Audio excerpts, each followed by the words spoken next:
Then there are different types of money, just like the metallic coins,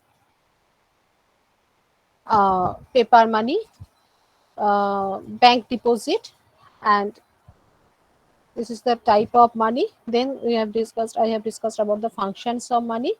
This is the medium of exchange, money as a measure of value, money as a standard of deferred payment, money as a store of value,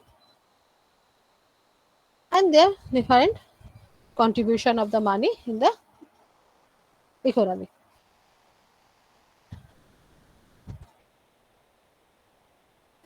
In this chapter or in this session, I have discussed about the or I will discuss about the three major aspects of money supply. That is the sources of money supply, the measures of money supply, and the theory of money supply.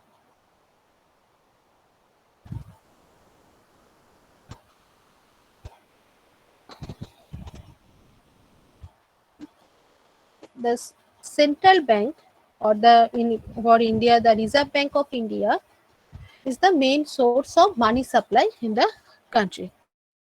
Now, the money supplied by the central bank is called the high power money. Later, I will describe these things why it is called the high power money. The second major source of money supply is the banking system of the country. Bank create money supply in the process of borrowing and lending transaction with public. I describe these things how bank create the money supply in a country. Money created by the commercial bank is called the credit money, and the high power money and the credit money broadly constitute the most common measure. Generally, it is denoted by M1. Later, I will describe these things M1, M2, M3, M4 of money supply or the total money stock of a country. And according to the Garlish approach, earlier I will discuss about these things. That is, the non-banking financial intermediaries also contribute to the money supply.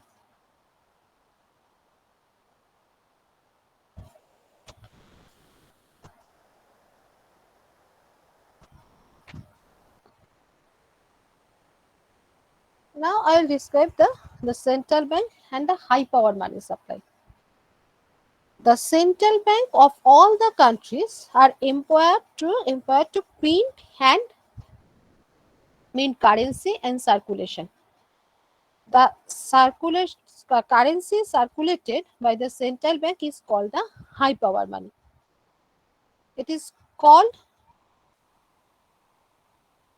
high power because it is generally backed by gold and foreign exchange reserves and is value guaranteed by the government. The currency issued by the central bank is a liability of the central bank and the, of course, of the central government. So in general, therefore, the government liability must be backed by an equal value of asset, mainly consisting the gold and foreign exchange reserves. So this term is called the high power currency.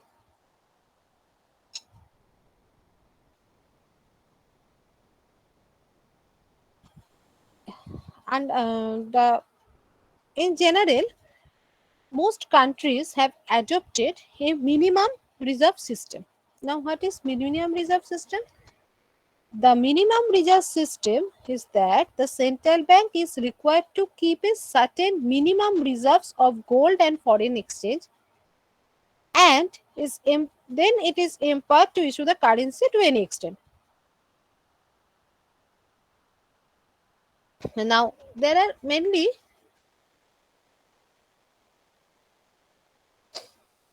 two sources of high power money supply in India. One is the Reserve Bank of India, the central bank of the country, and the Government of India, that is GOI. So RBI issues currency notes of rupee 2, 5, 10, 20, 50, just this type. And RBI calls it the reserve money. RBI also issues currency of 1 rupee notes and coins, including coins of smaller denomination on behalf of the government of India. The currency issued by the RBI on behalf of the government account for only 7 to 8% of the total high power money.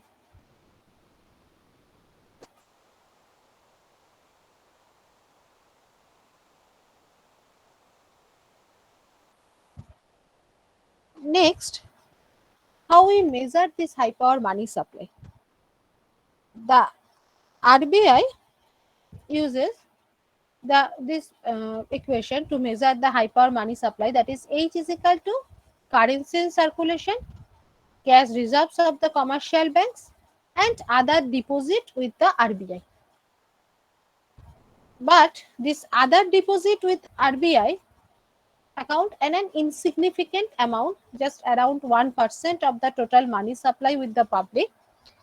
So that high power money supply in general, we write it as high power money is equal to total currency in circulation plus total reserves of the commercial banks.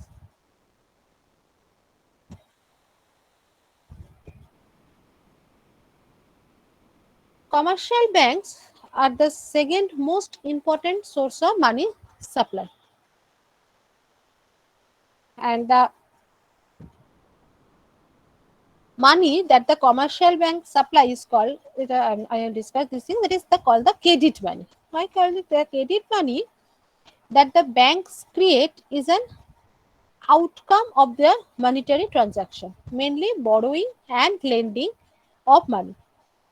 In the process of their financial transaction, the bank receive deposit from the public. The money deposit with the banks are called the primary deposit. And primary deposit are made by the people on account of three exogenous factors: household saving deposits, payment received by check or draft from the central bank for sale of government bonds, and number three, payments received from abroad and deposited with the bank. And there are another term, money deposited for convenience in transaction. So mainly four exogenous factors that are made primary deposit of the people on the account of four exogenous factors: household savings deposit with banks, payment received by check or draft from the central bank for sale of government bonds, payment received from abroad and deposit with the bank, and money deposit for convenience in transaction. So this is the four exogenous factor of the primary deposit. On the basis of this primary deposit, the bank creates secondary deposit, called also as a derivative deposit. Secondary deposit arises out of the bank loans returned to the bank in the form of deposit. That is, the volume of secondary deposit means the money supplied by the bank, or the process of deposit creation or credit creation begins with the banks lending money out of primary deposit. That is, bank cannot loan out the entire primary deposit as they are required to maintain a certain portion of primary deposit in the form of cash reserves. The banks are required to maintain two kinds of cash reserves.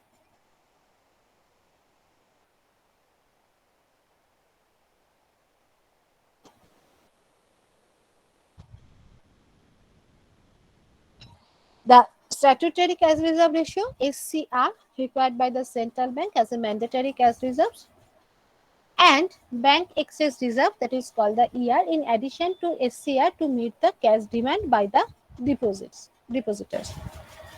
So after maintaining the required cash reserves, the bank can loan out the balance of the primary deposits.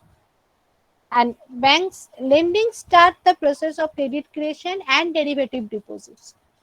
And the total derivative deposit created by the banks depend on the amount of primary deposit the rate of required reserves, demand for bank loan by the society, and efficiency of the banking system. So, bank total derivative deposit created by the bank depends mainly on the four factors: the amount of primary deposit, the rates of required reserves, demand for bank loans by the society, and the efficiency of the banking system.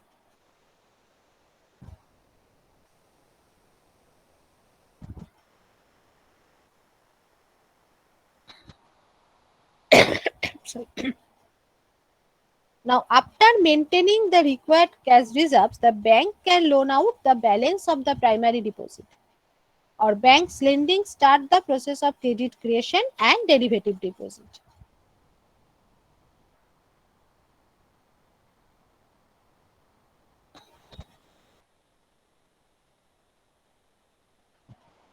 Now, this derivative deposit is an important part of the total money supply.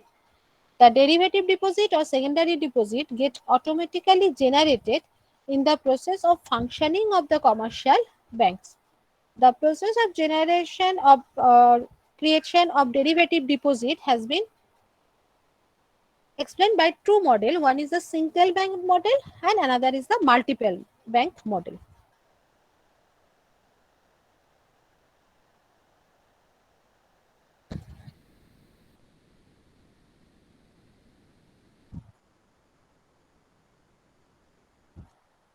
In order to explain the money supply process in the single bank model, we have made some assumptions. That is, there is a single bank. The bank accepts only demand deposits. The bank cash reserve requirement, that is CRR, is 20%, of which 8% is statutory reserve requirement SSR and 12% excess reserves. And number 4, the bank holds its asset only in the form of cash reserves and loans and advances.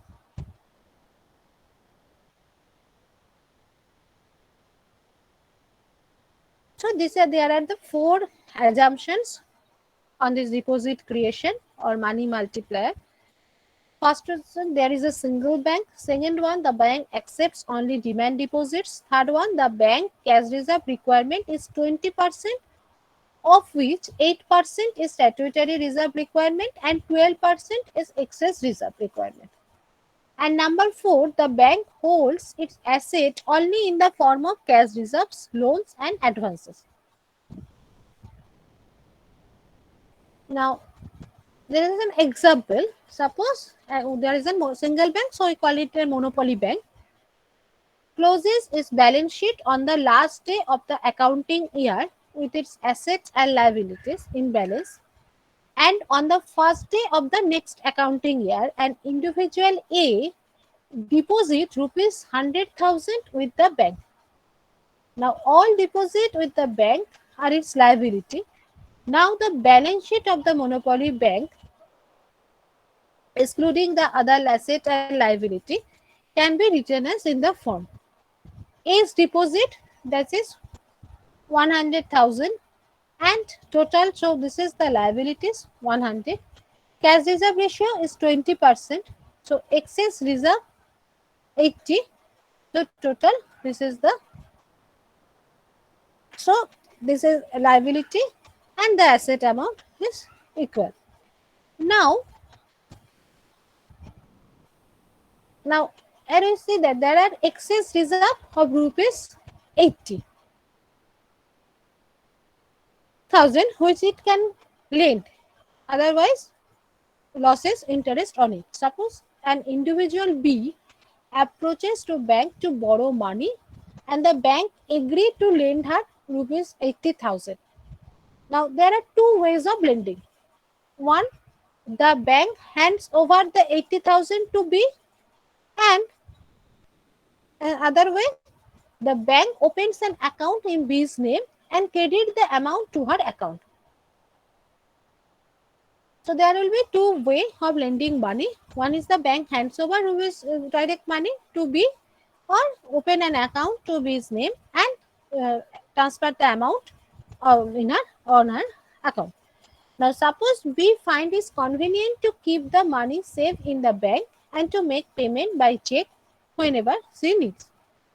Now, bank deposit increased by rupees 80,000 and its CRR of rupees 16,000, that is 20% of rupees 80,000. So, first round of the credit creation. After the first round, bank balance sheet can be written as the A's deposit rupees 100, B's deposit rupees 80. Now, CRR total cash reserves 20% of this. Next, loan to B 80, excess cash reserves 64.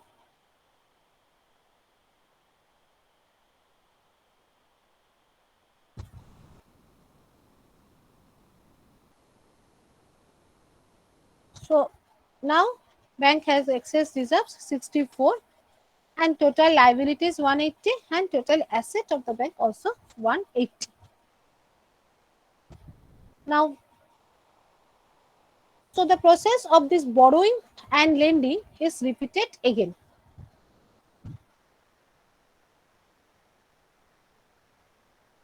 Bank can lend rupees 64,000. Now bank lends to 64,000. Suppose an individual C and credits the money to her account. Now the process of borrowing and lending is economic terminology is called the process of credit creation or the process of deposit creation. Now after the second round of deposit and credit creation, the bank's balance sheet can be written as now there are now three depositor A, B, C 100, 80, 60 and total deposited amount is 48.80. Loan to B 80, loan to C 64 and now excess reserve is equal to 51.2. This excess reserves is again used in the process of borrowing and lending. This process of deposit and credit creation continue until the excess reserves is reduced to zero. So provided no other primary deposit are made.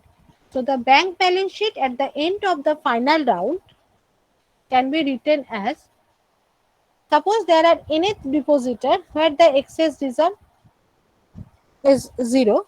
So this, if we add up to this, that is 100, 80, 64, we found it is will be found, this is an infinite series. There is a formula in the GP series and we put it and we find that the excess total liabilities of the bank is 500 and total asset is also 500.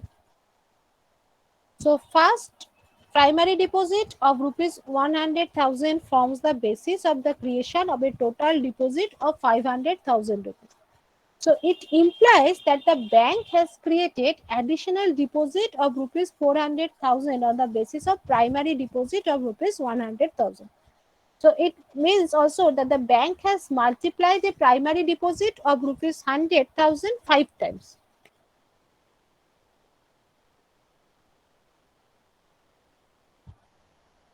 Now we say that if there are multiple banks.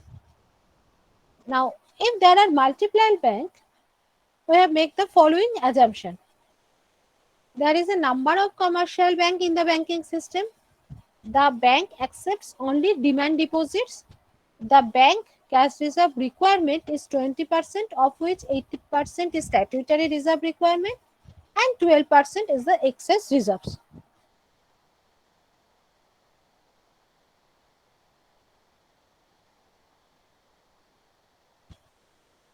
And number 4, bank holds its asset only in the form of cash reserves and loans and advances. So last three assumptions are similar to the single bank model, and just first option, that is there is a number of commercial banks in the banking system. This is the appearance. There are only one bank in the single banking system. Now let us suppose that individual A makes a demand deposit of rupees 1000 in bank 1. Bank 1 required to maintain a cash reserve requirement of 20% of his total deposit. That is again a deposit of rupees 100,000. Bank 1 required to maintain a cash reserve of rupees 20,000. The bank has now an excess cash reserve of rupees 80,000. Then bank 1 lent the money 80,000 to a borrower, say B, and the method of lending is the same. That is, bank 1 opens an account in the name of the borrower B and credits her account by rupees 80,000.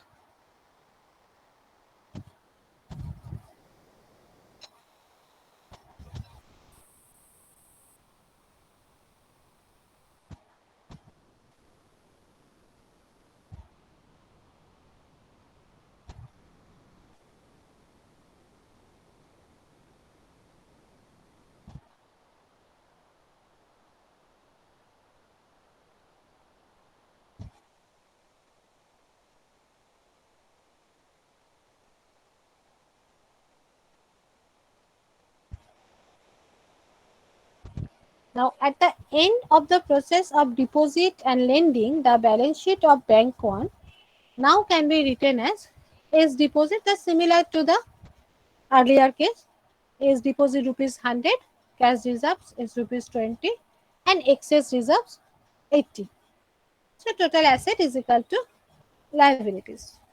Now suppose that money that B borrows from bank 1 is paid to an individual C in settlement of our past debts. Now what does C with the money she gets? C may purchase a consumer durable, say a car, and they pay the money to the car seller, or may deposit the money with her bank. Now bank 2, to cut short the procedure, suppose she deposit the money with bank 2. Now bank 2 carries out the banking transaction. It keeps a cash reserve of the extent of 20% of his deposit, that is rupees 16,000, that is 80,000 into 20 divided by 100, and lends rupees 64,000 to a borrower, say D. So at the end of the process, the balance sheet of bank 2 can be given as C deposit 80, TRR 16, that is 20% of 80, and loan to D 64.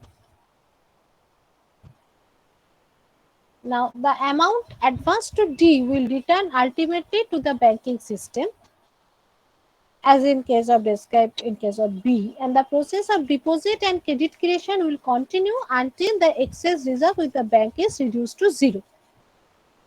The final picture that emerges at the end of the process of deposit and credit creation by the banking system, that is the combined balance sheet of the banks. Now it can be seen from the combined balance sheet that a primary deposit of rupees 100,000 in bank 1 leads to the creation of total deposit of rupees 500,000. If we subtract primary deposit of rupees 100,000 from the overall deposit of rupees 500,000, we get a total derivative deposit rupees 400,000. The combined balance sheet also shows that the banks have created a total credit of rupees 500,000 and maintain a total cash reserve of 100,000, which equals the primary deposit. The total deposit created by the commercial bank constitutes the money supply of the bank.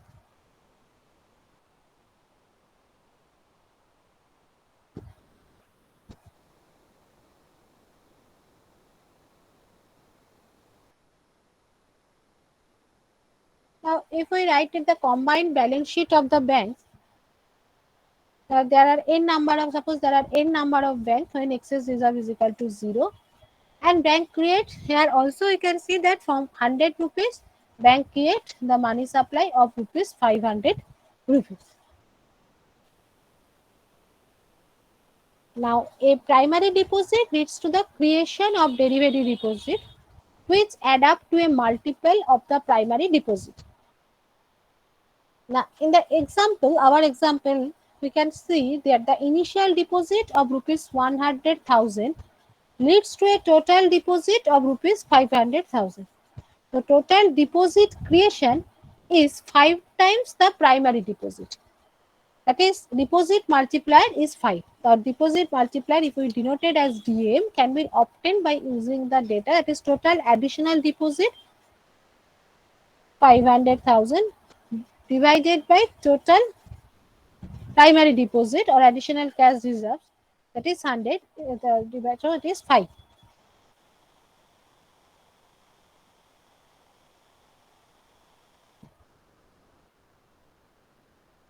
Now deposit multiplier. The method of deposit deriving deposit multiplier is similar to derivation of investment multiplier. You do not know about, I think, about this investment multiplier. Later you will see that the investment multiplier is and deposit multiplier, the same things, the same, the formula is same. Now, suppose a primary deposit is made and deposit loan ratio is given by transaction or by the central bank, by tradition or by central bank. So, by primary deposit as DD we denote it as, and loan deposit ratio as K, the entire series of deposit. Anyone have any questions?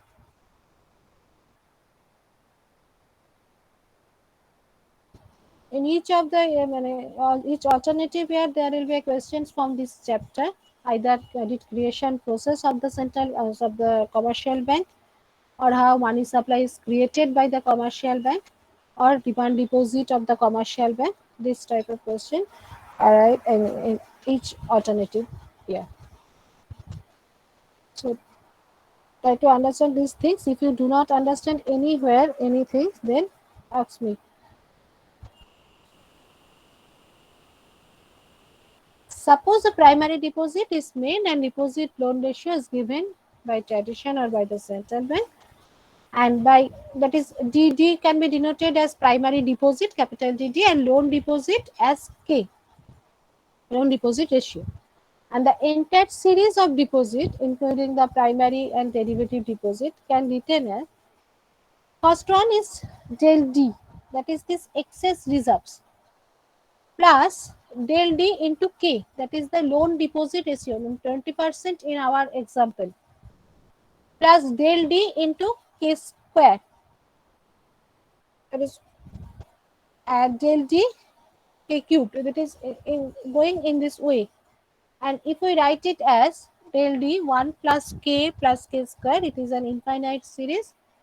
Now formula adding at a declining geometric series can be written as 1 by 1 minus K into del D. This is the formula of the demand deposit multiplier.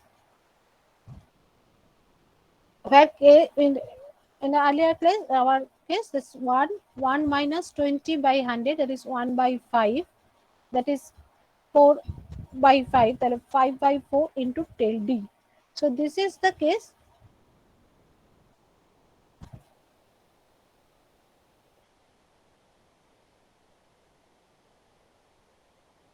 The loan deposit ratio K plus the reserve deposit ratio always equals to 1. That is K plus 1 is equal to 1. In our example, K is equal to 0.8 and R is equal to 0.2. That is 0.8 plus 0.2 is equal to 1. So, in by substituting R for 1 minus K, we can write it as del TD is equal to 1 by R del D, where R is the reserve deposit ratio. So 1 by 1 by 20, that is into 100, that is 20, that is 5. The reserve ratio in our example, del D is equal to 100, R is equal to 0.2, that is 1 by 0.2 into 100 is equal to 5, or we can find it the total deposit is equal to 500,000. Now only the formula for computing, this is the formula, this equation is formula for deposit multiplier. By rearranging the term, we can write as deposit multiplier is equal to del TD by del D is equal to 1 by R. R is equal to 0.2, by substituted we get the 5. So deposit multiplier is the same as obtained in earlier equation. So this is in general, we can write del TD, that is the deposit creation by the commercial bank, is equal to 1 by R into del D. The primary deposit and the cash reserve, the reserve deposit of the reserve ratio of the bank.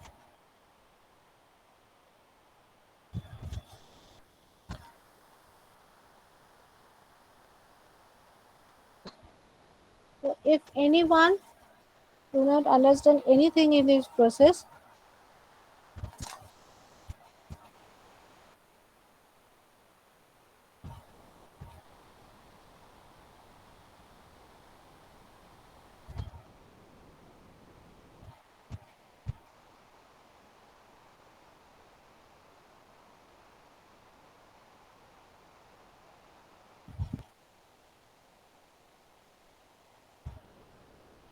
okay, next is then I will ask you the questions on this topic, that is how commercial bank create the credit.